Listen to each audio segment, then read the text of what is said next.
Hi guys, Josh Cohen here, and today I just want to talk through a bit of outsourcing. And you can see my screen here, Odesk. So Odesk is my outsourcing medium of choice. There are others available, Elance and a couple of others, but I'd say in my experience, Odesk is definitely the best bet. I've been using Odesk for probably just over two and a half years now. So I just want to show you around what I use it for, how easy it is to recruit someone, how easy it is to manage someone, how the billing works, and just sort of a general run around of Odesk really. So here you've got my team. So these are my current contractors. So the only one I've got on an hourly is this guy here who's doing backlinks, blog comments, other bits like that. And then you can see a couple of other fixed price ones here. So if we go into this quickly and I'll show you how this works. So you can see on this guy's profile here,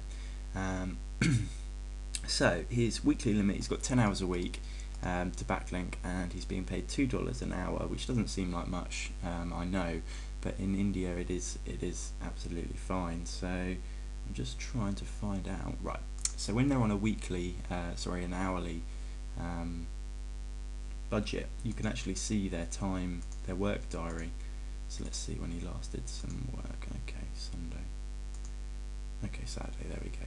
So what it actually does, Odesk, and one of the reasons why I like it, is that it will actually screenshot your contractor's screen to show what he's doing. So you can see here through 7 AM through till, okay, so he did quite a lot of work this day, but you can see you can actually have a look and see exactly what he's doing and check up on the work that he's doing, which does help, especially with something like backlinks where you can't necessarily check it unless you want to go to every location that they have put a link and make sure it's there. You can't check it very easily, but this just gives you a bit of reassurance, which is nice. So if we go back through and we look at all of my ended contracts as well, and I'll show you what I use Odesk for, or contractors on Odesk for. So we've got sales page, $5, WordPress, Facebook comments, a writer. So this is for some blog articles on a specific niche. It wasn't internet marketing related. It was actually, I can't remember what it was, but it wasn't $72. Okay, yeah, I think that was to do with the forex market. That was another niche. But yeah, you can hire writers on here. This guy was from Canada. This guy, web dev. Okay, so that was for another website. Then we've got sales page creator, sales page, squeeze page, PowerPoint. So you can see here, I mean, you really can get anyone to do anything. I outsource anything that I don't know how to do or that I don't want to learn how to do. When it comes to technical bits and pieces, that is the majority, mainly just because for the price that you can outsource it for, it's not worth my time to learn it and then get good at it. It's just not viable. I'd much rather have somebody that is trained in that field and is an expert and pay them a reasonable price to do a very good job, and that leaves me to do what I do best. So you can see here, so I just wanted to show you what I use it for, and what I'll do now is show you quickly how you would look to post a job. So what you need to do is, I'm going to put the Odesk link underneath. You just need to go through, sign up. You have to confirm your bank details just so that they know you're secure, because obviously they're dealing with paying of the clients, and they don't want to be sort of caught in the middle of a dispute. So they make sure that you're all good, you've got money. I think they charge your card maybe £5 and then they refund it again. But once you've done that, you get to this stage. So you can post a job.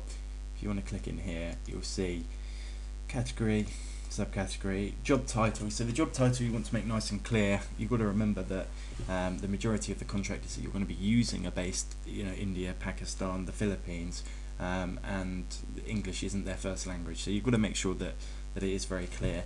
In the description, again, just as if you were, I mean, it sounds bad, but as if you were writing it for a child, you need to make it very, very clear. You don't leave anything to assumption. That's what I've found over the last few years. And a little tip that I picked up from Matt Lloyd is actually at the end of your description, you want to put a comment that says something along the lines of, this should be very simple for somebody that knows what they're doing, or this should be easy for someone that knows what they're doing. And I thought I'd try it after Matt mentioned it to me, and honestly over the last couple of months I've probably seen a reduction in quote price by about 10% just by using it. So it's definitely well worth putting it in there. Skills required. So I think if you start typing, yeah, if you start typing, it brings up a list of skills required. So if you don't know, then I mean it's not necessary, as long as you've got the main keywords in the job title or what it's about, that's fine. So hourly or fixed price. Hourly, you saw I showed you the work diary. The only thing I would say about hourly, I'd say 9 times out of 10 go with fixed price. Unless you're getting somebody that's going to be doing something ongoing, then you can use hourly. The problem with hourly is that unless you're fully on top of it, I mean, I had a situation a couple of months ago where I had a guy doing some backlinks for me, and he was just on a one month trial, and what happened was he was getting paid an hourly rate. You can set their maximum hours per week, but what actually happened was I ended up paying him for about 2, maybe 3 months after the initial trial period finished, just because I wasn't on top of it. I mean, it's not the end of the world because he was still doing work for me, but I was still being charged because I wasn't on top of it. So I would say fixed price is your best bet. And in your budget, you just want to put something low, guys.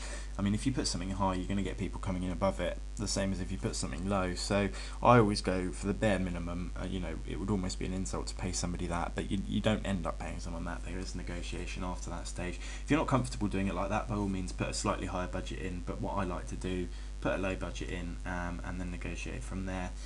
So that's pretty straightforward. Estimated end date, again, yeah, independent or agency. Independents I prefer. Agencies, it can just be a bit slower if they're relaying messages. So if you've probably got a point of if you're using an agency, you'll have a point of contact, and then they will be distributing tasks to their workforce. So it can be a bit slower like that. What I like to do is go independent, add them on Skype, and then make sure that I'm there all day. Well, not all day, but most of the day if they've got any questions. And it's a lot easier than email or trying to speak to them on the phone. Skype is instant. You know, it's just the way forward. And then public, you want to start with public. After you've done it for a few months, you might have some contractors that you like and you want to use. If that's the case, you select invitation only, and you'll get the chance just to invite contractors that you've used in the past. So that was just a quick run through of Odesk, guys. Like I said, I'll put the link below. If you've got any questions about it, I'm happy to answer those. So we'll go from there. Thanks for listening, guys. Bye for now.